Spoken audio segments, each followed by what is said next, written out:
High বন্ধুরা, আজকে বলবো কি চাইনিজ মুভির কথা। মুভিটির নাম হলো লর্ড অফ দ্য মনস্টার।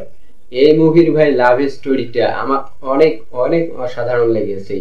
মুভিটি তোমরা দেখতে পারো, মুভিটি তোমরা ইউটিউবেই দেখতে পারবে হিন্দি ভাষায়। আমি আমার ডেসক্রিপশন বক্সে লিংক দিয়ে দিব, চাইলে তোমরা দেখে আসতে পারো। आगे सुनोगे? मुझसे दूर हटो। नहीं, थोड़ा और। इतना चलेगा? क्या मैं तुम्हारे पास आ जाऊं?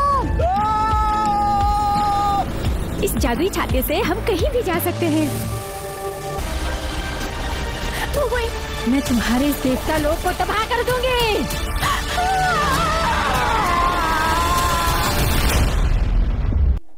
যারা তোমরা অ্যাডভেঞ্চার প্রেমী আছো তারা এই মুভিটি দেখতে পারো। মুভিটা কিছুটা অ্যাডভেঞ্চার আর ভাই লাভ স্টোরি। মুভিতে ভাই দেখানো হয়েছে ক্রিয়েচার গুলো যে ছিল মুভিতে, মবস্টার গুলো যে ছিল, আমার অনেক অনেক অসাধারণ লেগেছে। বিশেষ করে ছোট ছোট মবস্টার গুলো। তোমরা মুভিটি দেখে নিও, মুভি দেখলে তোমরা অনেক অনেক এনজয় করতে পারবে, তোমাদের সময় বৃথা যাবে না। লর্ড অফ দ্য মনস্টার মুভির শেষের এন্ডিংটা ভাই আমাকে একবারে সেট করে দিয়েছে। মুভিটি তোমরা দেখতে পারো। আমি এতক্ষণ তোমাদের সাথে ছিলাম মাসুদ রানা। আমার এই ভিডিওটি ভালো লাগলে ভিডিওতে লাইক দিয়ে চ্যানেলটিকে সাবস্ক্রাইব করে আমার পাশেই থেকো। খোদা হাফেজ, পরবর্তী নতুন ভিডিওতে দেখা হবে।